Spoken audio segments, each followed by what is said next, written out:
በስመ አብ ወወልድ ወመንፈስ ቅዱስ አሐዱ አምላክ አሜን። አሁን ዛሬ የምንማርበት የትምህርት ርዕስ በሰማይ ነው። በሰማይ በአምላክ ፊት እጾምና እጸልይ ነበር። በሰማይ በአምላክ ፊት እጾምና እጸልይ ነበር። መጽሐፈ ነህምያ ምዕራፍ 1 ቁጥር 4። መጽሐፈ ነህምያ ምዕራፍ 1 ቁጥር 4 ላይ የምታገኙት ኃይለ ቃል በማን ፊት ንገሩ? በማን ፊት? በአምላካችን ፊት ነው የምንጾመው የምንጸልየው። ምናልባት ሁላችንም የምናስበው ይሄ ጾማችን በማን ፊት ነው? በማን ፊት ነው? ጸሎታችን በማን ፊት ነው? አዎ በሰማይ አምላክ ይላል። በሰማይ አምላክ ፊት እጾምና እጸልይ ነበር። ጾማችሁንና ጸሎታችሁን ምድራዊ እንዳታደርጉት። በማን ፊት እንደምትጾሙ፣ በማን ፊት እንደምትሰግዱ፣ በማን ፊት እንደምትበረከኩ፣ ለማን እንደምትጸልዩ አምናችሁ ጸልዩ። ማመን ነው። እኔ በአምላኬ ፊት እጾምና እጸልይ ነበር ነው። በሰማይ ባለ እግዚአብሔር በሰማይ ብቻ ነው የሚኖረው ነው ወይ ንገሩ? ሰማይ በሉ ዙፋኔ ናት፣ ምድርም የእግሬ ማሳረፊያ ናት።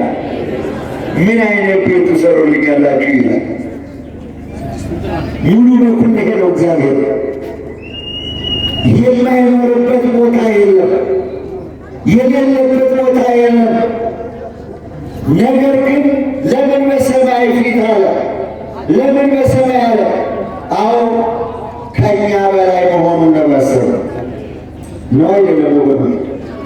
ከእኛ በላይ ነው አይደለም? እግዚአብሔር ከእኛ በታች ነው? ከእኛ በላይ? አዎ አንቃዶ ህሊና አይናችሁን ልባችሁን ወደ ላይ አንሱ ነው የሚለው። ወደ ላይ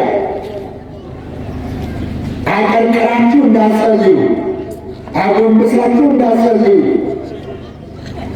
አይናችሁን ጨፍናችሁ እንዳትጸልዩ። አይናችሁን ጨፍናችሁ ወደ ምድር አቀርቅራችሁ ከጸለያችሁ እግዚአብሔርን ከእናንተ በታች ታደርጉታላችሁ። ወይንም ይህን ዓለም እያሰባችሁ ትጸለያላችሁ። ይህን ምድር መቃብርን እያሰብክታት ትጸለያለህ ማለት ነው።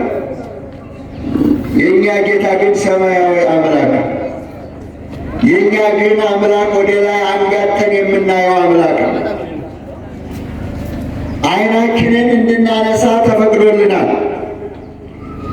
ይህንን የድንግል ማርያም ልጅ ኢየሱስ ክርስቶስ አስተምሮናል። ደስ ይበላችሁ። ለመድኃኔዓለም በምግባችሁ በታምራትም እንዴት አድርጋችሁ ልጸልዩ እንደሚገባችሁ በዮሐንስ ወንጌል ምዕራፍ 6 በምግባችሁ በማዕዳችሁ እንጀራ ስታቀርቡ እንዴት እንደምትጸልዩ አስተማረ። አዎ እንጀራውንና ዓሣውን ይዞ አለ ዓይኖቹን አንስቶ ጸለየ፣ ባርኮም ሰጣቸው ይላል። ዓይኖቹን ወደ ላይ አነሳ ነው።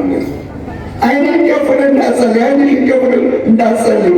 ይሄ ሰመመን እየተባለ ወደ ዓይኑን እየጨፈነ ይጸልያል ወገን። ሌላው በታምራት የአራት ቀኑ ሬሳ አልዓዛር ሲነሳ በመቃብሩ ጋር ሄዶ የጸለየው በዮሐንስ ወንጌል ምዕራፍ 11 እዩት። ዓይኖቹን ወደ ሰማይ አነሳ። አባት ሆይ በዚህ ዙሪያ ስላሉት ይህን ስላደረግ አመሰግንሃለሁ ብሎ ወደ ሰማይ ዓይኖቹን አነሳ ይላል። ጌታ ኢየሱስ ክርስቶስ ነው። ከጸለየ በኋላ የአራት ቀኑን ሬሳ አልዓዛር ና ብሎ ጠራው። ተነስቶ መጣ። ክብር ለመድኃኒዓለም። ጸሎት ስትጸልዩ ወደ አምላካችሁ ዓይናችሁን ማንሳት ያስፈልጋል። ልባችሁን ወደ አምላካችሁ ማንሳት ያስፈልጋል። ልጅ ሆይ በሉ እስቲ፣ ልጅ ሆይ ልብህን ስጠኝ። ምንህን ስጠኝ? ምንህን? የት ነው የሚሰጠው? ልባችሁ ወደ እግዚአብሔር፣ ዓይናችሁ ወደ እግዚአብሔር፣ ሕሊናችሁ ወደ እግዚአብሔር ወደ ላይ በምታነሱበት ጊዜ ያን ጊዜ እሱ ከላይ ሆኖ ይመለከታችኋል። እሱ ከእኛ በላይ ነው። እሱ ፈጣሪ ነው። እኛ ፍጡር ነን ማለት ነው። ጆሮአችሁ ከላይ የመጣውን ቃል ይሰማል። ዓይናችሁ ወደ እግዚአብሔር ታነሳላችሁ። ልባችሁን ትከፍታላችሁ። አእምሯችሁን ተቆጣጥራችሁ ለአምላካችሁ ታስረክባላችሁ። ያን ጊዜ እግዚአብሔር ይሰማችኋል። አዎ፣ ማን ይሰማችኋል? ማን ይሰማችኋል? ጸርሑ ጻድቃን እግዚአብሔር ሰምዖ፣ ጻድቃን ጮኹ እግዚአብሔር ሰማቸው ይላል። ማን ይሰማናል? ማን ያየናል? በማን ፊት እንጾማለን? በማን ፊት እንጸለያለን? ለዚህ ነው ነህምያ አዎ በሰማይ አምላክ ፊት እጾምና እጸልይ ነበረ እሱም ሰማኝ አለ። ደስ ይበላችሁ። ከነ መድኃኒዓለም ይሁን። አዎ እሱም ሰማኝ። ወገኖች መጀመሪያ ልባችሁን እኔን አይሰማኝም አትበሉ፣ እኔን አያየኝም አትበሉ። አለበዛ እንደ ቃየል መስዋዕት ይሆንባችኋል። እግዚአብሔር አይበላው፣ እግዚአብሔር አያየው፣ ምን ያደርግለታል አለና እንክርዳድ በተነለት። አያችሁ፣ እንክርዳድ ለእግዚአብሔር ሰጠው። ያን ጊዜ አሞራ ልኳ በላለት እና አቤል ግን ልቡን ወደ እግዚአብሔር አነሳ፣ ዓይኖቹን ወደ ሰማይ አነሳ። እግዚአብሔር ንጹሕ ነው። ንጹሕ ነገር ያስፈልገዋል። በፊቱ የሚያየው በፊቱ የሚቀርበው የእግዚአብሔር መስዋዕት አለ። እንዲህ አለ እግዚአብሔር። እግዚአብሔር ወደ አቤልና ወደ መስዋዕቱ ተመለከተ። ደስ ይበላችሁ። ከነ መድኃኒዓለም ወደ ማን ተመለከተ? አቤል ያየሃል፣ እህቴ ያይሻል፣ ይሰማሻል። አይሰማኝም፣ አያየኝም፣ እኔ ኃጢአተኛ ነኝ፣ እኔ እንዲህ ነኝ ብላችሁ መጀመሪያ ልባችሁን አታዋርዱ። ለእግዚአብሔር የተሰበረ ልብ ያስፈልጋል። የሚሰማው ልብ ያስፈልጋል። የሚያየው ልብ ያስፈልጋል። እግዚአብሔር ልብንና ኩላሊትን ይመረምራል ይላል። እናቶች፣ አባቶች፣ እህቶች፣ ወንድሞች ለጸሎታችን፣ ለምጽዋታችን፣ ለጾማችን ምክንያት የሆኑ መሰናክል የሆኑ የሚያሰናክሉ ሶስት ነገሮች አሉ። ተጠንቀቁ። እግዚአብሔር እንዳያየው፣ እግዚአብሔር እንዳይሰማው፣ ወደ እግዚአብሔር እንዳይደርስ የሚያደርጉባችሁ ሶስት ነገሮች አሉ። እነዚህን ተጠንቀቁ፣ አዋጁንም ስሙ። የማቴዎስ ወንጌል ምዕራፍ 3 ቅዱስ ዮሐንስ ነው የተናገረው። የማቴዎስ ወንጌል ምዕራፍ 3 ነው። ለጾማችሁ፣ ለጸሎታችሁ፣ ለምጽዋታችሁ እንዳይከለከል ምክንያት እንዳይሆን ተጠንቀቁ። ያ የድንግል ማርያም ልጅ መጥቶ እንዲገባበት እንዲያያችሁ። አዎ አንደኛ ተራራው ዝቅ ይበል። በሉ እስቲ በሉ ምን ይመስላችኋል? የእንጦጦ ተራራ ይመስላችኋል? ተራራው ዝቅ ይላል፣ እንደ ተራራ ከፍ ያለ ልብ ያለው፣ እንደ ተራራ ከፍ ያለ ትዕቢት ያለው ልብ። የሰው ልብ በል ክፉ ነው፣ ማንስ ሊያውቀው ይችላል? አያል ማንስ ሊያውቀው ይችላል? የሰው ልብ ክፉ ነው። ክፉ ስለሆነ አይደለም የዛፍ ላይ ያንጠለጠላቸው። ልባቸው ከርቷቸው ታንቀው የሞቱ ሰዎች የሉም?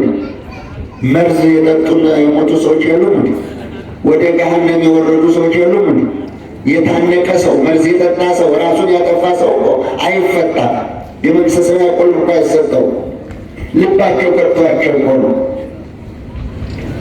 ልባችሁ ክፉ እንዳይሆን እግዚአብሔር ይርዳል። ቅርቡ እግዚአብሔር ለየዋሃነ ልብ፣ ለየዋሆች እግዚአብሔር ቅርብ ነው። ንጹሕ ልብ ካላቸው የዋሆች ከሆኑ ሰዎች እግዚአብሔር ቅርብ ነው። ስለዚህ ተራራው ዝቅ ይበል ማለት ትዕቢተኛ ማለት ነው። የምትመካበት ትዕቢት ካለ ራስን ዝቅ አድርገህ መጀመሪያ አዋቂ ነኝ፣ ምሁር ነኝ፣ ሊቃውንት ነኝ የምትል ሁሉ፣ አውቃለሁ የምትል ሁሉ መጀመሪያ ራስን ዝቅ አድርግ። ሁለተኛ አዎ በሀብት በጉልበት በገንዘብ በማጥሪያ በሚጠፋ ነገር የምትመካ መቼም ሰዎች የሚመኩበት ነገር አለ። ቤት አለ፣ መኪና አለ፣ ንብረት አለ፣ ገንዘብ አለኝ፣ ሀብታም ነኝ፣ የፈለኩትን ማድረግ እችላለሁ የሚሉ አሉ ትዕቢተኞች። እግዚአብሔር ግን በሰከንድ በደቂቃ ይሄን ማጥፋት ይችላል አይችልም? ንገሩ። አያችሁ እዛ ሎስ አንጀለስ አሜሪካ ውስጥ የተሰራ ቤት የተቀማጠለ ቤት ነው። 80 ሚሊዮን ዶላር 70 ሚሊዮን ዶላር የሚያወጣ ልዩ የሀብታሞች መኖሪያ ግን በአንድ ሰዓት ውስጥ 1000 ቤት በደቂቃ ውስጥ ወደ አመድነት ተለወጠ። እሺ እዚህ መርካቶ አልተቃጠለ? በሰከንድ ውስጥ ወደ አመድነት የተቀየሩ ቤቶች ነጋዴዎች የሉም? አለኝ ብለህ የምትመካበትን እግዚአብሔር ሲጠብቅልህ ብቻ ነው። አለኝ ብለሽ የምትመኪበትን እግዚአብሔር ሲጠብቅልሽ ብቻ ነው። ገንዘቡ ይጠፋል፣ ቤቱ ይጠፋል፣ ንብረቱ ይጠፋል። አይደለም ይሄ ብቻ። ወደ አፋር ዓይናችሁን ጆሮአችሁን ልካቸው። መሬቷ ስትነቃነቅ እዛ አልደረሰም፣ አዲስ አበባ አልደረሰም። ንገሩ። አፋር ነው የተነቃነቀው፣ ግን እዚህ ድረስ አዲስ አበባ ድረስ። እዛ አካባቢ እኮ ብዙ መሬቶች ተንደዋል፣ ወደ ውሃነት ተለውጠዋል። ፋብሪካዎች ፈርሰዋል፣ ቤቶች ፈርሰዋል። ብዙ ገንዘብ የሚያስገኙ ነገሮች በደቂቃ ውስጥ ጠፍተዋል። እንደ ሰፌድ እንዲህ ሲያበጥራት ምድር ማለት ነው። ስለዚህ የምንመካው በማን ነው? ንገሩኝ እስቲ። በማን እንመካ? አያችሁ? አዎ መልክ አለኝ ብለህ በመልክ እንዳትመካ። መልክ አለኝ ብለህ በመልክ እሱ አፈር ነው የተዘጋጀ። አዳም መሬት ወደገብ ውስጥ መሬት አዳም ሆይ ከመሬት ተፈጥረሃል፣ ወደ መሬት ትመለሳለህ። እዚህ ውስጥ የማይሞት ሰው አለ? በጉልበትም አትመካ። ምስጥ ነው፣ አፈር ነው፣ አጥንት ነው። እዚህ ጋር ዙሪያውን ያሉ ሰዎችን እስቲ ዋል። ብዙ አጥንቶች ተኝተዋል፣ ብዙ ትቢያዎች ተኝተዋል። ጀግና ነን ያሉ፣ ጎበዝ ነን ያሉ፣ ጉልበት አለን ያሉ፣ እውቀት አለን ያሉ ብዙ ሰዎች ተኝተዋል። ያበቃል። ለስንት ቀን? የሰው ዕድሜ 70 ወይ 80 ዓመት ነው። ከዚህ በላይ ድካም ነው። አንድ ዓመት መመኪያ አይደለም፣ ጉልበት መመኪያ አይደለም፣ እውቀት መመኪያ አይደለም፣ ገንዘብ መመኪያ አይደለም፣ ሀብት መመኪያ አይደለም። ሁሉም ነገር ያልፋል። አያልፍም? ለእግዚአብሔር የምትቀረው አንድ ነገር ብቻ ናት። ምንድን ናት እሱ? ነፍስ አላችሁ አላችሁ። ያቺ ነፍስ ወዴት ትሄዳለች? ወዴት ትሄዳለች? በማን ፊት ትቆማለች? ራቁቷን እኮ ነው። መኪና ይዛ የምትሄድ የለ፣ ቤት ይዛ የምትሄድ የለ፣ ሀብት ብር ወርቅ ይዛ የምትሄድ የለ። የአንገቷን ሀብል እንኳን ይዛ አትሄድም። ደግሞ ሙታን ይጣሉበታል። አባት ሲሞት ልጆቹ መጋደል በአባታቸው ብዙ ሰዎች እየተጣሉ እስከ መጋደል የደረሱ፣ በሙት ገንዘብ የተጋደሉ፣ በሙት ገንዘብ የተለያዩ፣ በሙት ገንዘብ ዓይንሽን አላይን ዓይን አላዩ የተባባሉ ብዙ ናቸው። ነገር ግን እነሱም አትተውት ይሄዳሉ። ስለዚህ የምንመካበት ነገር ምንድን ነው? ንገሩኝ እስቲ። ኧረ ንገሩ። የሚመካ በሉ እስቲ። በእግዚአብሔር ይመካ። በእግዚአብሔር ተመካ። ራቁትን መጣ፣ ራቁትን ትሄዳለህ፣ በእግዚአብሔር ፊት ትቆማለህ። አሁን እሱ ነው። አሁን መመኪያው እሱ ነው። አባት እሱ ነው። ሰላም እሱ ነው። ፍቅር እሱ ነው። አንድነት እሱ ነው። በቃ ከሱ ሌላ የለም እናቶች።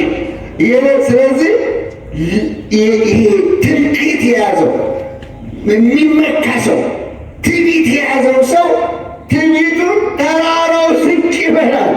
ተራራው ዝቅ ይበላል። አሁን የሰማይ ንጉሥ መጥተዋል። የወደቀ ሰው ስላለ፣ የተጣላ ሰው ስላለ፣ የተረሳ ሰው ስላለ 5500 ዘመን በቅጣት ውስጥ ያለ ሰው ስላለ አዳም ግሩ ለዲያብሎስ 20 ዓመቱ ለዲያብሎስ ፈርመው እየተረገጡ እየገዙ እየተራቡ እየተጠሙ በጨለማ ሕይወት ውስጥ የሚኖሩ ሰዎች ስለነበረ ስምዐነ አምላክነ እያሉ ጮኸው የነበሩ ስምዐነ አምላክነ፣ አምላክ ሆይ ስማን፣ ከዚህ ጨለማ አውጣን፣ አድነን እያሉ ይጮኸው የነበሩ ሰዎች ስለነበሩ አዳም 100 ዓመት ጮኸ። ስንት ዓመት? 100 ዓመት ጮኸ። አድነኝ እባክህ፣ አጥፍቻለሁ፣ በድያለሁ ነው።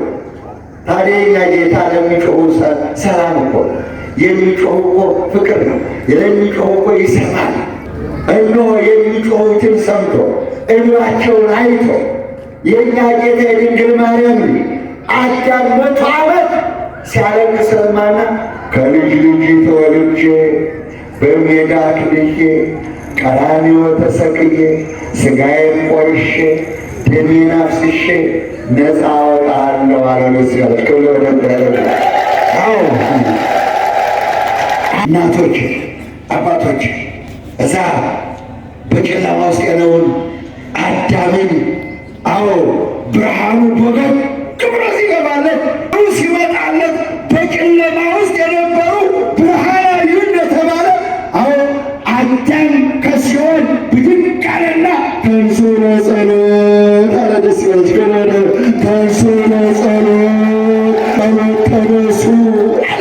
ይሄ እኮ ተንሥኡ ለጸሎት በሲኦል ነው የተባለው። በሲኦል አዳም አባታችን ነው ያለው። ወገኖች፣ እናቶች፣ አባቶች፣ እህቶች፣ ወንድሞች ተንሥኡ ለጸሎት አምላካችን መጣ። አሁን ተነስ ወገኔ። ምን ማንቀላፋት ያስፈልጋል? መጸለይ ያስፈልጋል። መጾም ያስፈልጋል። ተጨንቀህ እስከ መቼ?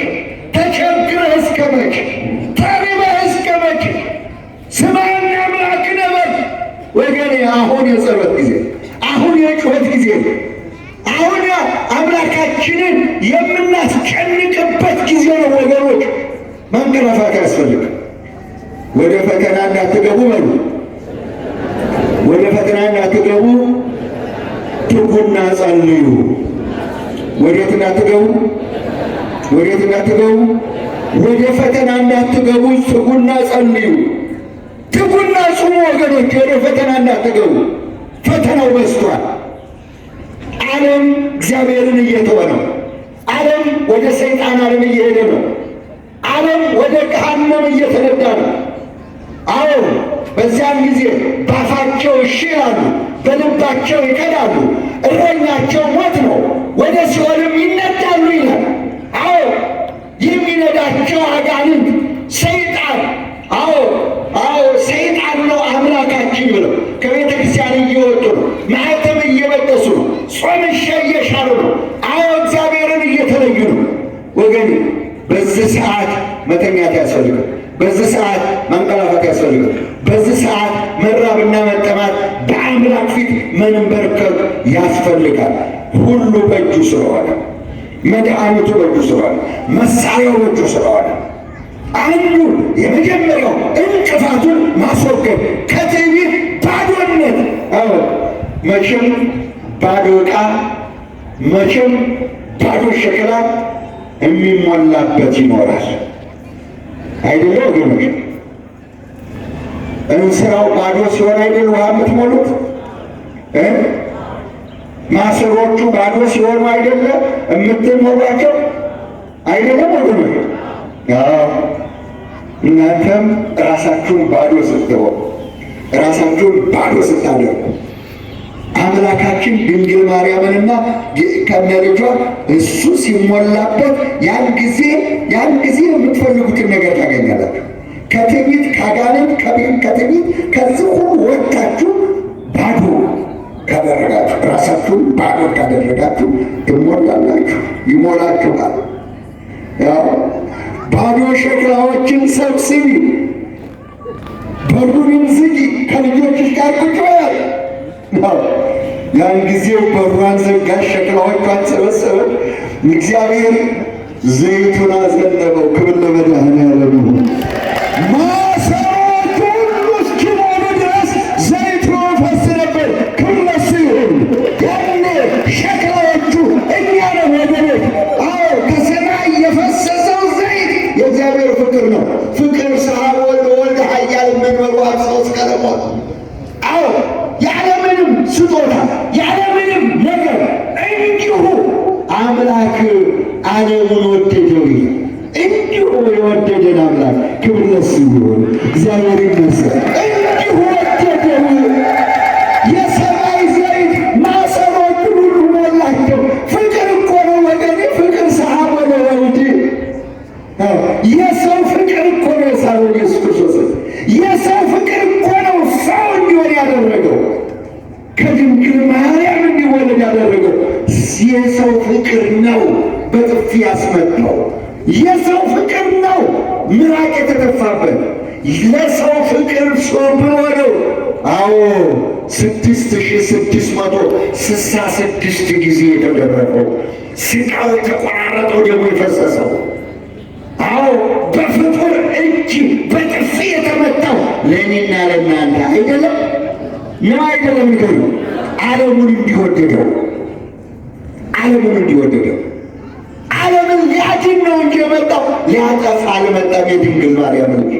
ስለዚህ ባዶ አድርገው፣ ራስህን ባዶ አድርገው። እሱ ብቻ ይሞላበት፣ ድንግል ማርያም ብቻ ትግባበት። ያኔ ሰውነትህ ይቀየራል። ያኔ ሰውነትሽ ይቀየራል። ያኔ ያ ቀዝቃዛ ውሃ ወደ ወይን ጠጅ ይለወጣል። ክብር ለመድኃኔዓለም ይሁን። ድንግል ማርያም ስትመጣ፣ ወላዲተ አምላክ ስትመጣ፣ ልጇ ሲከተል ያን ጊዜ የቀዘቀዘው የጠፋው ሰላም ያሳጣ ነገር ሁሉ ይቀየራል። ታሪክ ይሆናል። አለህ ነገር ከመመካት ባዶህን ነው። አንዱ ይሄ። ሁለተኛው አዘቅቱ ይሙላ። ምኑ? እስቲ አዘቅቱ ይሙላ በውስጥ ምኑ ይሙላ ነገሩ? አዘቅቱ ይሙላ ወገን። አዘቅት ማለት ክፋት፣ ምቀኝነት። በምቀኝነት በክፋት ስንት ሰው አጥቅታችኋል? እስቲ ነገር እግዚአብሔር የሚያውቃል፣ እግዚአብሔር የሚያውቃል። በጎረቤቶች በቤተሰቦች በሁሉ አዎ እንቅፋት የሆነባችሁ ክፋት፣ ምቀኝነት ያለባችሁ ሰው አይ ወገኔ ነፍስን ማጣት፣ ክፋት፣ ምቀኝነት ይዘህ ቁጭ ወሰን ገፍተህ ሊሆን ይችላል፣ አጀራ በልተህ ሊሆን ይችላል፣ ወገንን ክደህ ይሆናል።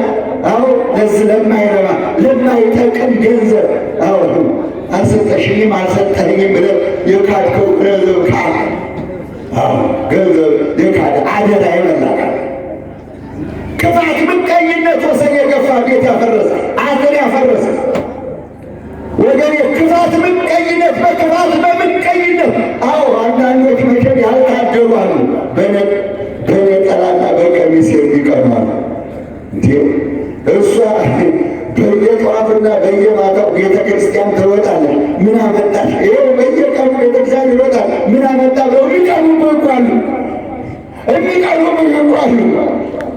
ቤተክርስቲያን መሄድ ስራ መፍታት ነው ወይ ንገሩ? ስራ መፍታት ነው ወይስ ከአምላካችሁ ጋር መገናኘት ነው? አዎ ወገኔ፣ ስራ የፈታ አይደለም። ግን ቤተክርስቲያን በመሄዳችሁ የሚቀኑባችሁ ምቀኞች አሉ። በምትበሉት እንጀራ የሚቀኑ አሉ።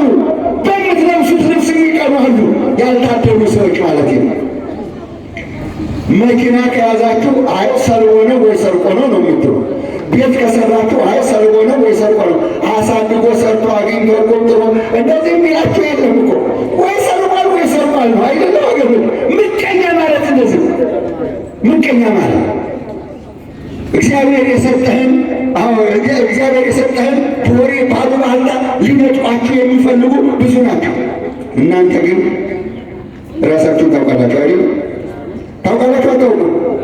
የሰረቀም ያውቃል፣ የሰረቀም ያውቃል። አዎ ምቀኛ የሆነም ያውቀዋል። ሁላችሁም ራሳችሁን ታውቃላችሁ ወገን፣ የራሳችሁን ታውቃላችሁ። ማንም አይክሰሳችሁ።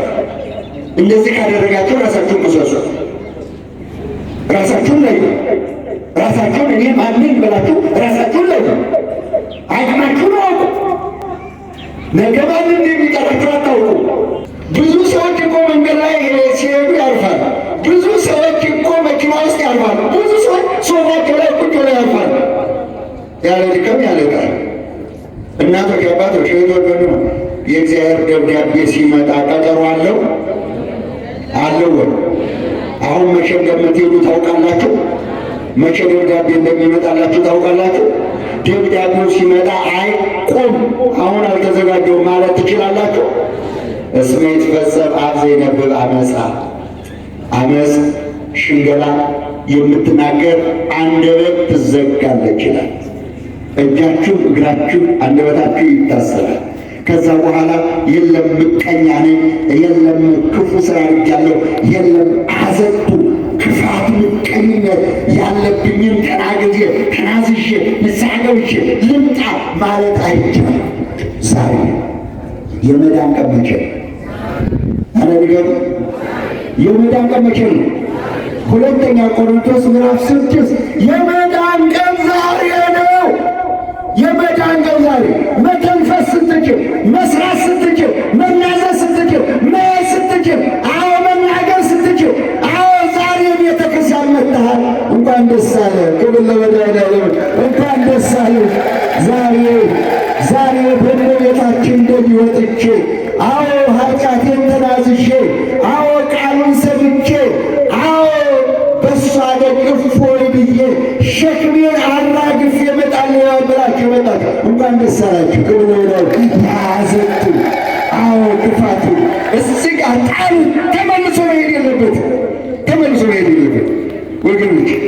አዎ ሁለተኛው መሰናክል የሚሆነው ለጾምና ለጸሎት ይሄ ነው። ሁለተኛው። ሦስተኛውና የመጨረሻው አዋጅ ነው። በማቴዎስ ወንጌል ምዕራፍ 3 በደንብ አንብቡ። 3 ቅዱስ ዮሐንስ መጥምቅ ነው ይህን አዋጅ አዋጅ እስመ ቀርበት ይእቲ መንግሥተ ሰማያት፣ መንግሥተ ሰማያት ቀርባለችና ንስሐ ግቡ ብሎ ያወጀው። እነዚህም ቃላት የተናገረው መጥምቀ መለኮት ቅዱስ ዮሐንስ ነው። አዋጅ ሸካራው ነው፣ አባጣው ጎባጣው ይስተካከል። ምኑ ንገሩ? ሸካራው አባጣው ጎባጣው ይስተካከል።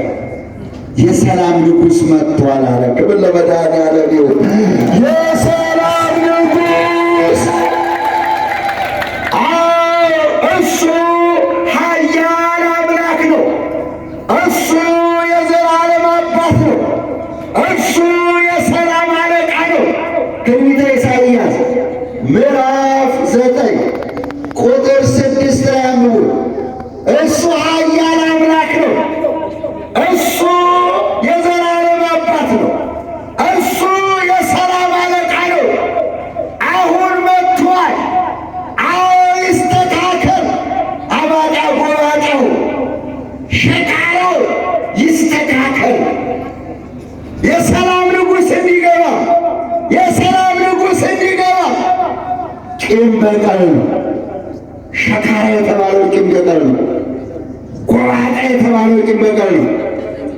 አባጣ ጎባጣ የሆነው ቂም በቀል ነው። ቂም አርግዞ የሚኖር ሰው ነው። ጌታችን እንዲህ አለ፣ መድኃኒታችን እንዲህ አለ። በደንብ ስሙ። ለነፍሰ ጡሮች በሉ፣ ለነፍሰ ጡሮች በሉ ወዮላቸው። አይዟችሁ፣ ያረገዛችሁ ሴቶች አይደላችሁ፣ እሺ? የጸነሳችሁ ሴቶች አይደላችሁ። እርግዝና ጋር ጉዳይ የለውም። ነፍሰ ጡር ማለት ቂም ያረገዘ ማለት ነው። በዓመት በ2 ዓመት በ10 ዓመት ያልተወለደ ተረሱ የሚሆን የጾታ ልዩነት የሌለው ወንዱም ያረግዘዋል፣ ሴቱም ያረግዘዋል። አይደለም ቂም በቀል ሴት አታረግዝም፣ ወንድ ቂም በቀል አያረግዝም። አባጣ ጎባጣውን አቅና ነው የተባልከው። ታዲያ እንዴት ይሰማል? ጌታ እኮ ብሏል፣ ይቅር ያለ ይቅር እለዋለሁ፣ ይቅር ያለ ይቅር እለዋለሁ። ይቅር ያለ ምን አለ? ይቅር ያለ ይቅር እለዋለሁ። ይቅር ያላለ በሉ ይቅር አልለው። በራሳችሁ ነው በሉ። ይቅር ያለ በሉ ይቅር እለዋለሁ። ይቅር ያላለ በሉ ይቅር አልለው። ሰማይ ምድር ያልፋል፣ ቃሌ ግን አያልፍም ማለት። ቂመኞች ይቅርታ የላቸው። ቂመኞች ጸሎታቸው አይሰማም። ቂመኞች መሥዋዕታቸው አይደርስም። ቂመኞች አሁን ቂም ማለት የተዘጋ በር ማለት ነው። እንዲህ ይለናል ራዕየ ዮሐንስ፣ በደጅ ቆሜ በሉ በደጅ ቆሜ አንኳኳለሁ፣ የሚከፍትልኝ ቢኖር እገባለሁ፣ ከእርሱ ጋር እራት እበላለሁ። ሥጋ ወደሙን የሚከለክል ቂም ነው። ጸሎት የሚከለክል ቂም ነው። አባጣ ጎባጣ የሆነብን ቂም ነው። ሕይወትን ያመሳቀለው ቂም ነው። ወደ እግዚአብሔር እንዳይደርስ ያደረገብን ቂም ነው። ቂም ይዞ ጸሎት ስለሌለ፣ ቂም ይዞ ሥጋ ወደሙ ስለሌለ፣ ቂም ይዞ ቅዳሴ ስለሌለ፣ ቂም ይዞ ኪዳን ስለሌለ፣ ቂም ይዞ ማህሌት ስለሌለ፣ ቂም ይዞ ምስጋና ስለሌለ ሰማይ ምድር ያልፋል፣ ቃሌ ግን ያልፋል። በራሴ ብያለሁ፣ ይቅር ያላለውን ሰው ይቅር አልለውም። ምን ይሻላል ታዲያ? እንደ ልበ አምላክ ዳዊት ጸልዩ፣ አቤቱ እግዚአብሔር ሆይ በሉ እስቲ፣ አቤቱ እግዚአብሔር ሆይ ንጹሕ ልብ ፍጠርልኝ በሉ እስቲ። እስቲ በሉ ምን ይፍጠርልኝ? ቂም የማይዝ ልብ። መጣላት አለን። ከሰው ጋር ትጣላላችሁ፣ ግን ይቅር በሉ ነው የተባላችሁ። ኃጢአት ትሰራላችሁ፣ ግን ንስሐ ግቡ ነው የተባላችሁ። ማረኝ ይቅር በለኝ በሉ ነው የተባላችሁ። ኃጢአት አሰራም የሚል የለም፣ አትጣላም የሚል የለም። ደግሞ እኔ ይቅር አልልም አልታረቅም ብሎ የሚሄድ ካለ ራስን አስወርቃሉን ችግር። እምቢ ያለው ላይ ነው ሸክሙ ያለው።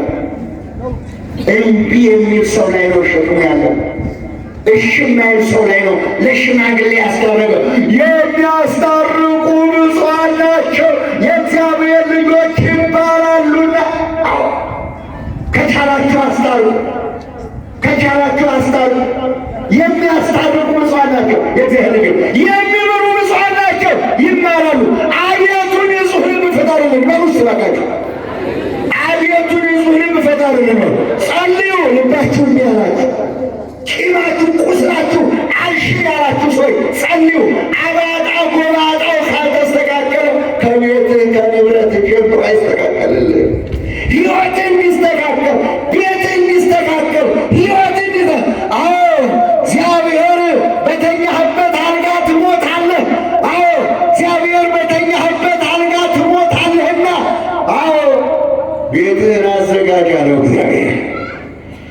ምን አለ? ቤቴን አስተካክል በሉ እስቲ። ለሕዝቅያስ ነው። ቤቴን አስተካክል፣ በተኛህበት አልጋ ትሞታለህ። ራስህን አዘጋጅ፣ ቤቴን አስተካክል፣ እግዚአብሔር ይመጣል አለ። እግዚአብሔር ትሞታለህ አለ። አዎ ትሞታለህ ብለዋል። መልእክተኛው ሲመለስ ፊቱን ወደ ግድግዳው መለሰና እግዚአብሔር ሆይ መሞቴ አይቀርም፣ መፍረሴ አይቀርም፣ አፈር መሆኔ አይቀርም። ነገር ግን እባክህ እግዚአብሔር ሆይ አንድ ነገር ልለምንህ፣ እንባዬን ጩኸቴን ስማ፣ ንስሐ የምገባበት ጊዜ ስጠኛል። ምንም አደርግበት ለምኑ ንስሐ የምገቡበት ቃል ንስሐ የምገባበት እባክህ እግዚአብሔር ሆይ ነፍሴን ከሥጋዬ ከመለየት በፊት እባክህ ንስሐ የምገባበት ጊዜ ዘመን ስጠኛል።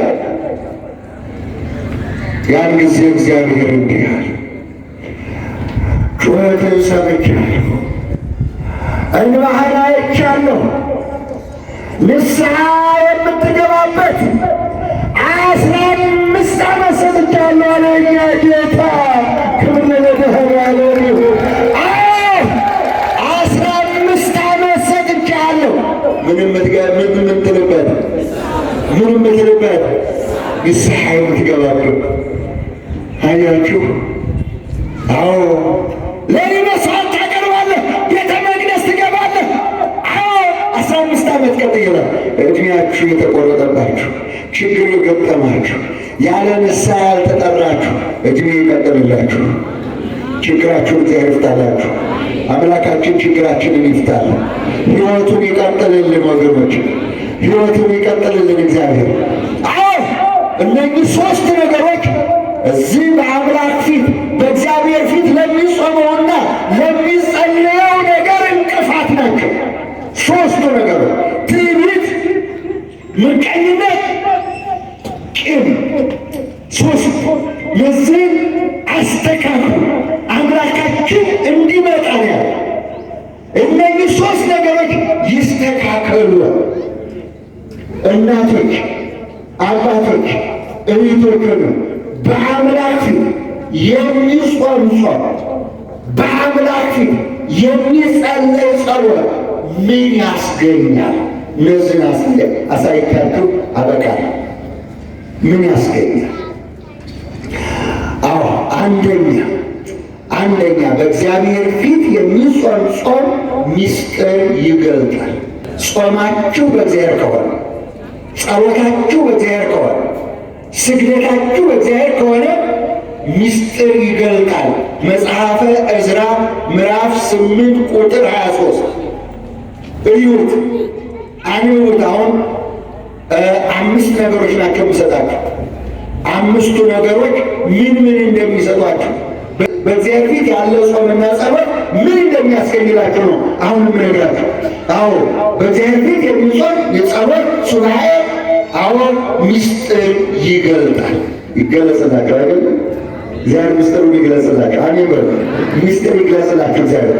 አዎ እንዲህ አለው፣ በእግዚአብሔር ፊት 3 ቀን እኔ ዕዝራ አለ 3 ቀን ስጾምና ስጸልይ ነበረ። በእግዚአብሔር ፊት ስጾምና ስጸልይ ነበር። ከዛ በኋላ ቅዱስ ዑራኤል መጣና እንዲህ አለው ለዕዝራ።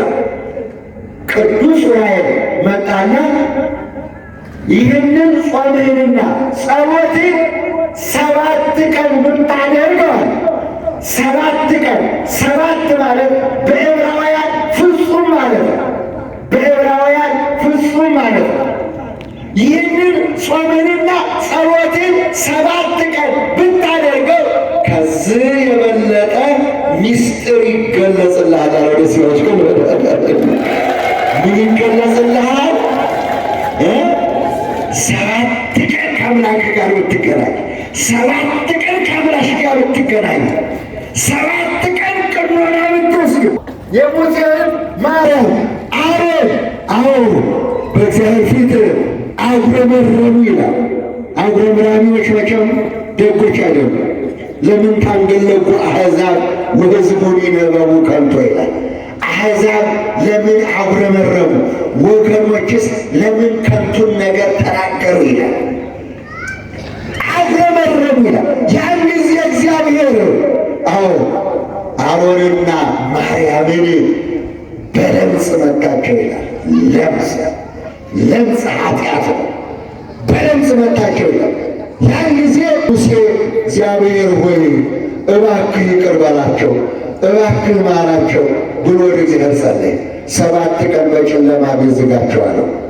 7 ቀን በጨለማ ቤት ዘጋቸው። በሰባተኛው ቀን በሩ ሲከፈት ለምጹን ነቅተው ድነዋል። ደስ ይበላቸው። ለመድኃኒዓለም ጉዞ አላደረጉም ነበር ይላል። 7 ቀን 7 ሰብ ማለት ሰው ማለት ነው። ሰው ማለት ደግሞ 7 ባህርያት የያዘ የሚሞት 4 የማይሞት 3 ምስጢረ ሥጋዌና 4ቱ ባህርያተ ሥጋ 3ቱ ባህርያተ ነፍስ 7 ምስጢር የያዘ ነው ወገን፣ እናቶች፣ አባቶች፣ እህቶች፣ ወንድሞች። ስለዚህ 7 ቀን ብትጸልይ፣ 7 ቀን ብትዘጋ፣ 7 ቀን ወደ አምላክ ብትጸልይ፣ 7 ቀን በአምላክ ፊት ብትበረከት፣ 7 ቀን ሱባዔ ብትይዝ ከዙ የበለጠ እስከ ዓለም ፍጻሜ ያለው ምስጢር ይገልጽልሃል አለ። ክብር ለመድኃኒዓለም ይሁን። እግዚአብሔር ይመስገን። ብዙ አባቶቻችን በጾም በጸሎት በሱባዔ ምስጢር ተገልጾላቸዋል። እናንተም ምስጢር ይገለጽላቸዋል። የሕይወት ምስጢር፣ የጥፋት ምስጢር አይደለም። የሕይወት ምስጢር የሕይወት ምስጢር ይገለጽላቸዋል። ያን ጊዜ ኃጢአታችሁን ትጠላላችሁ፣ ቅድስናን ትመርጣላችሁ፣ ሕይወትን ትመርጣላችሁ፣ የዘላለም ሕይወትን ትመርጣላችሁ። ያንን ትፈልጋላችሁ ማለት ነው። ምስጢር ሲገለጥ ሕይወት ይመጣል። ምስጢር ሲገለጥ ድንግል ማርያም ትመጣለች። ሕይወት ሲገለጥ ትፈወሳላችሁ። ሕይወት ሲገለጥ ምስጢር ሲገለጥ ምስጢር ገላጩ እግዚአብሔር ስለሆነ ለኢሳይያስ ምስጢሩን ሲገልጽለት ከሰማይ ታየ ይላል። ሲሆን ኢሳይያስ ቆሞ እየጸለየ ነበር። በተመስጦ ትንቢተ ኢሳይያስ ምዕራፍ 3 ላይ ሲነግር በተመስጦ ወደ ሰማይ ትኩር ብሎ ሲኖር 7ቱ ሰማያት ተከፈተና ከቅዱሳን መላእክት ጋር እነሱ እዛ ሆነው ቅዱስ ቅዱስ ቅዱስ እግዚአብሔር ጸሎት ፍጹም ሙሉ ስብሐት ወበላይ ቅዱሳን ተስባት ይገኛሉ ሲያመሰግኑ፣ እሱም ከዚህ ከመሬት ሆኖ ከመሬት ሆኖ እዛ በተመስጦ ልቡ ተከፈተለት። ሰማይ ቅዱስ ቅዱስ ቅዱስ አለና አብዮን ጮኸ። ያን ጊዜ ሲሰወርበት ወይኔ ወዮልሽ ነፍሴ አለ፣ ወዮልሽ እነሆ የእግዚአብሔርን ክብር ዓይኖቼ አይተዋል አለ። ክብር ለመድኃኒዓለም። ዓይኖቼ አይተዋል። ያኔ ተመስጦ ሲመጣ እንደ ቅዱስ እስጢፋኖስ የዋህ ትሆናለህ። እንደ ቅዱስ እስጢፋኖስ በቀል ይጠፋል። እንደ ቅዱስ እስጢፋኖስ ሕያው ትሆናለህ። አንብቡት። የሐዋርያት ሥራ ምዕራፍ 57 ቁጥር 7 ቁጥር 57 ላይ ተመልከቱት። በድንጋይ እየወገሩት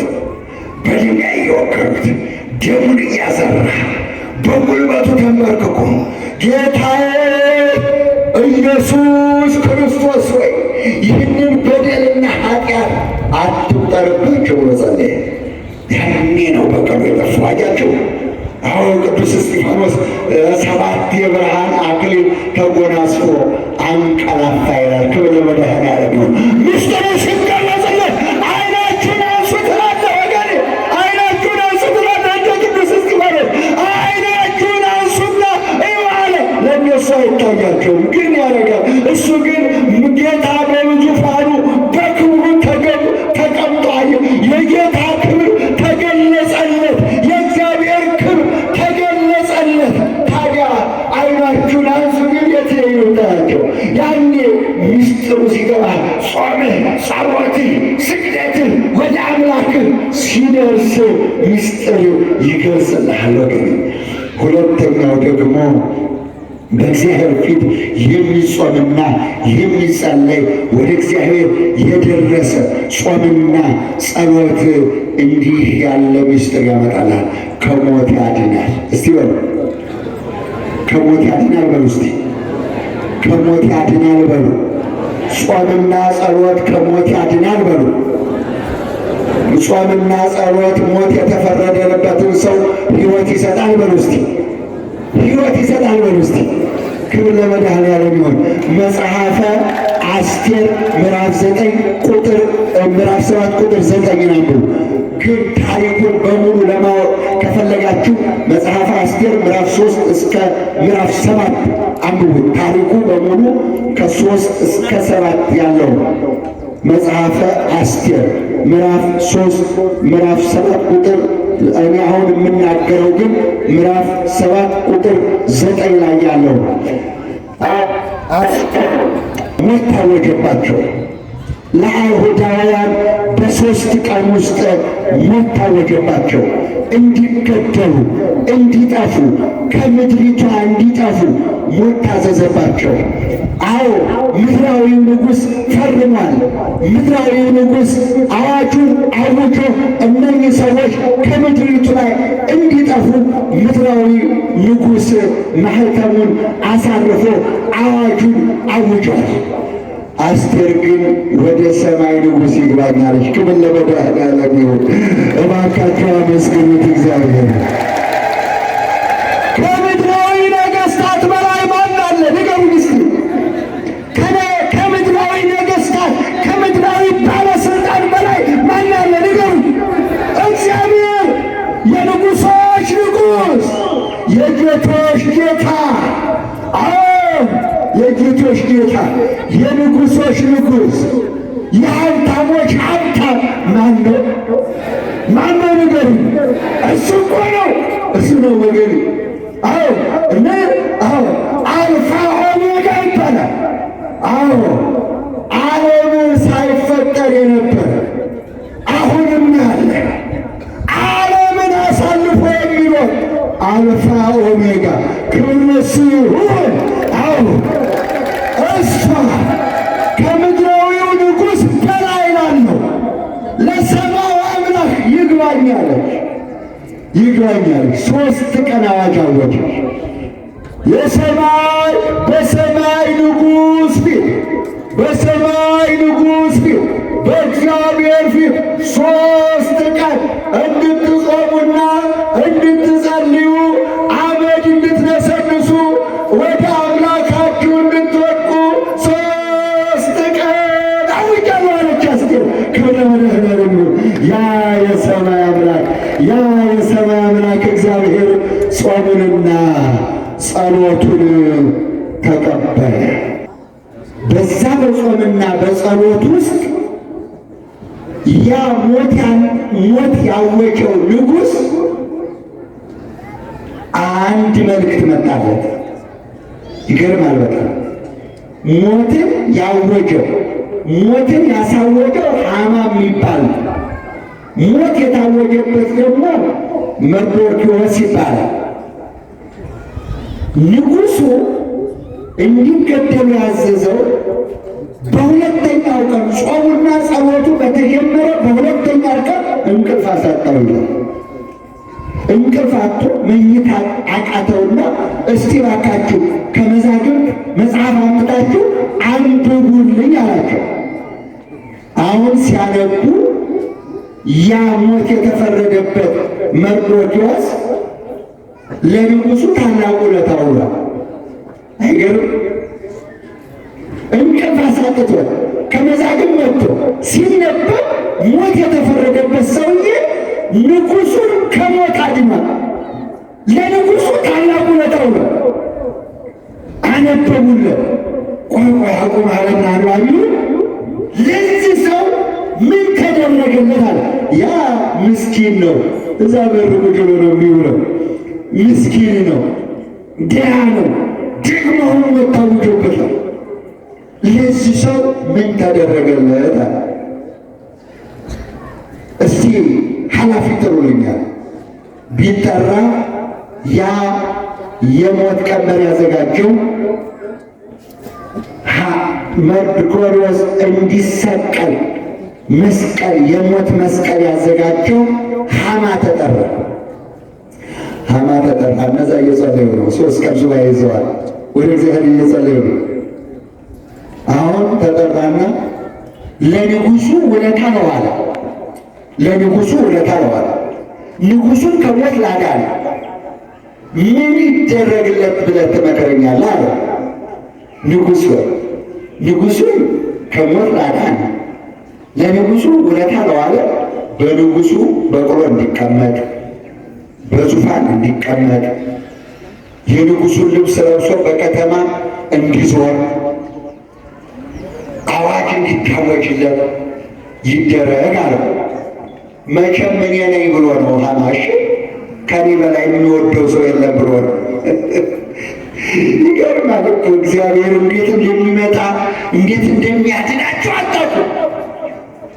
አሁን እንደዛ ሲለው ከዛ በኋላ እግዚአብሔር ደግሞ ደግ አይደለም ቸር አይደለም።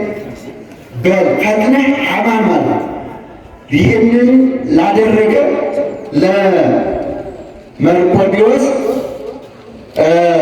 ፈጥነህ አድርግለታል። ሞት ለተፈረደበት ሰውዬ የንጉሱን ልብስ ለብሶ በንጉሱ ላይ ተቀምጦ በከተማው እንዲታወቅ አዋጅ እንዲታወቅ አድርግለታል። ክብር ለመድኃኔዓለም። ከተፈረደባቸው ሞት እግዚአብሔር ያድናል።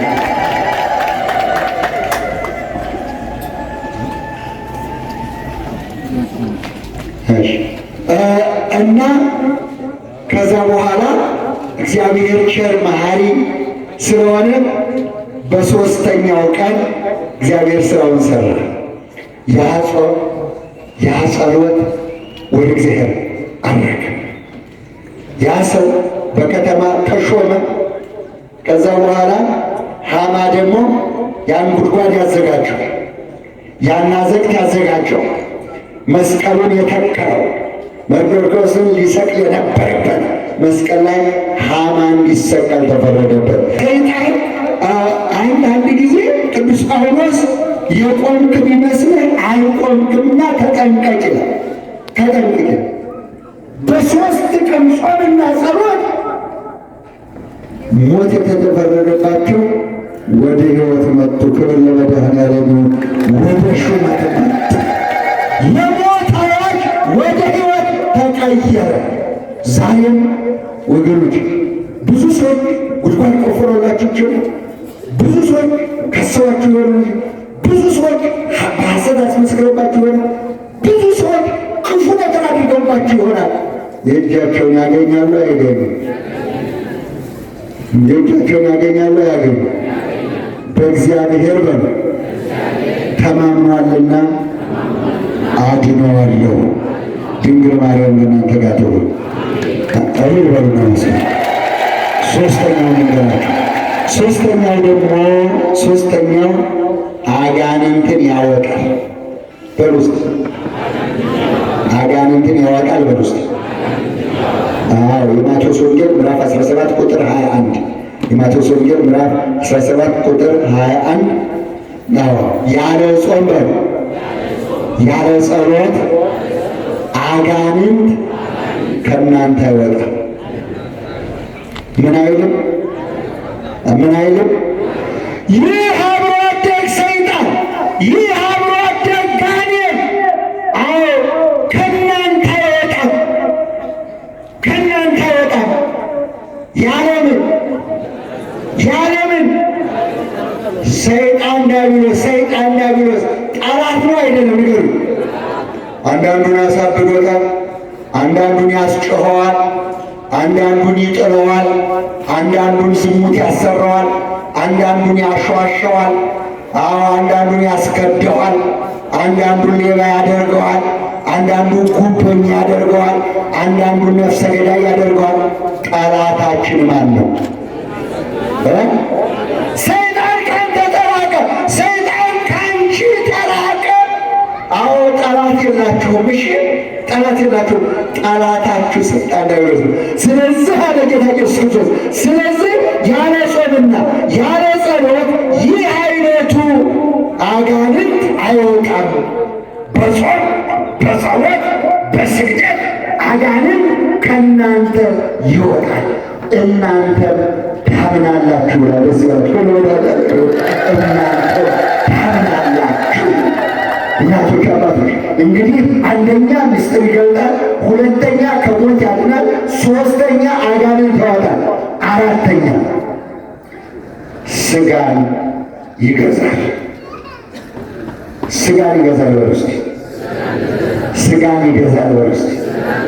ጾም ማለት ልጓም ማለት ነው። ምንድን ነው? ንገሩ። ጾም ማለት ልጓም ማለት ነው። መዝሙር 108 በቅንፍ 109 ቁጥር 24 ጉልበቶቼ በሉ ጉልበቶቼ በጾም ደከሙ፣ ሥጋና ቅቤ በማጣቴ ሰውነቴ ከሳ። እንግዲህ ይህም ያለው ልበ አምላክ ዳዊት ንጉሥ ነው። በቤተ መንግሥት ሥጋና ቅቤ ጠፍቶ ይመስላችኋል? ሥጋና ቅቤ በቤተ መንግሥት ይጠፋል? ንገሩኝ እስኪ። ለእግዚአብሔር ልጓም ማለት ሥጋህን የምትገዛበት፣ ራስህን የምትቆጣጠርበት፣ ነፍስህን የምታድንበት፣ ነፍስሽን የምታድንበት ልጓም ማለት ይህ። አዎ ጉልበቶቼ በጾም ደከሙ አለ ልበ አምላክ። ሥጋና ቅቤ በማጣቴ ሰውነቴ ከሳ፣ ለሰዎች መዘባበቻ ሆንኩላት። ጾሙ ግድ የላችሁም ጉልበታችሁ እንዲደክም። ጉልበተኞች ጉልበታችሁ እንዲደክም፣ ሰውነታችሁ እንዲደክም። አዎ ጽሉላት የሚባሉት አራት ናቸው። ጽሉላት የሚባሉት አራት ናቸው። አንደኛው ሥጋ ነው፣ ሁለተኛው ዓሣ ነው፣ ሦስተኛው እንቁላል ነው፣ አራተኛው ቅቤ ወይም ወተት ነው።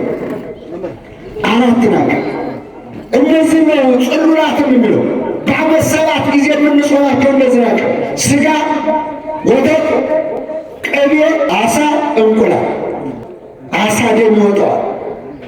ወተት ደም ከሚወጣት ላም ነው የሚታለበው። ቅቤና ሥጋ በማጣት የሰውነት የከሳ። ስለዚህ በፍትሐ ነገሥት አንቀጽ 15 ደም የሚወጣው ነገር አትብላ፣ ደም የሚወጣው ነገር አትብላ ይላል። ስለዚህ ሰውነትን ማድከሚያ ልጓም፣ አንደበትን ሰውነትን የሚገዛ አዎ መናንያኑ መነኮሳቱ ከርቀው የሚኖሩ ይኸው አዎ እግል ያጸኑ ኃይለ ሰብ አዎ የሰው የሰውን ጉልበት ያጸነዋል ይላል። ጉልበታቸውን የሚጸና ብቻ ትንሽ እየቀመሱ ነፍስና ሥጋቸውን ማቆያ የሚያደርጉ ለዚህ ነው ወገኖች። ስለዚህ ሥጋን ያደክማል፣ ሥጋን ለመግዛት ያስችላል ማለት ነው። አራተኛው አምስተኛውና የመጨረሻው ስለ ጽድቅ በሉ የሚራቡና የሚጠሙ ብፁዓን ናቸው። ማቴዎስ ወንጌል ምዕራፍ 5 ቁጥር 6 ማቴዎስ ወንጌል ምዕራፍ 5 ቁጥር 6 ላይ የሚነግረው ይሄ የጽድቅ ጾም ያደርጋል። ጾም፣ ጸሎት፣ ስግደት በእግዚአብሔር ፊት የምትሰግዱበት፣ የምትጾሙበት፣ የምትጸልዩበት የጽድቅ ጾም መሆን አለበት። ስለ ጽድቅ የሚራቡ፣ ስለ ጽድቅ የሚጠሙ፣ ስለ ጽድቅ የሚራቆቱ ብዙ እብዶች ወደ መርካቶ ስትሄዱ ታያላችሁ። ራቆታቸው በቅተው እኮ እብድ ናቸው ብለን የምናልፋቸው በመራቆት በመራብ በመቀማት እንዲሆኑ ሰዎች ውስጣቸው ግን ይሏል። ውስጣቸው ግን ሰማያዊ ነው። ውስጣቸው ግን በቅቷል። ወገን እናቶች፣ አባቶች፣ እህቶች፣ ወንድሞች አዎ ለእግዚአብሔር መንግሥት የጽድቅ ጾም፣ የጽድቅ ጸሎት፣ የጽድቅ ስግደት ኪርያላይሶ ያቱ አቤቱ ይቅር በለን እያላችሁ የምትሰግዱት ስግደት የምትጸልዩ ጸሎት፣ የምትጾሙት የጽድቅ መሆን አለበት። ጽድቅን ያገኛል። የጽድቅ ዋጋ ያሰጣል። የጽድቅ ዋጋ በሉ። የጽድቅ ዋጋ ያሰጣል በሉ እስቲ። የጽድቅ ዋጋ ያሰጣል በሉ እስቲ። አዎ የጽድቅ ዋጋ ያሰጣል። መንግሥተ ሰማያት ያስገባል። ስለዚህ በማቴዎስ ወንጌል ምዕራፍ 5 ቁጥር 6 ያለውን በደንብ እዩትና የጽድቅ ጾም እንድንጾም እግዚአብሔር ይርዳል። ስለዚህ እነዚህን 5 ነገሮች የሚያስገኘው በሰማይ አምላክ ፊት የሚጾምና የሚጸለይ ጸሎት ነው። አንደኛ ምስጢር ይገልጣል፣ ሁለተኛ ከሞት ያድናል፣ ሶስተኛ ጋንን ያወጣል፣ አራተኛ ሥጋን ያስገዛል፣ አምስተኛ የጽድቅ ዋጋ ያሰጣል። መንግሥተ ሰማያት ማለት ነው። የጽድቅ ዋጋ መንግሥተ ሰማያት። ላስተማረን፣ ለመከረን፣ ለገሰጸን ለልዑል አምላካችን ክብር ምስጋና ይድረሰው።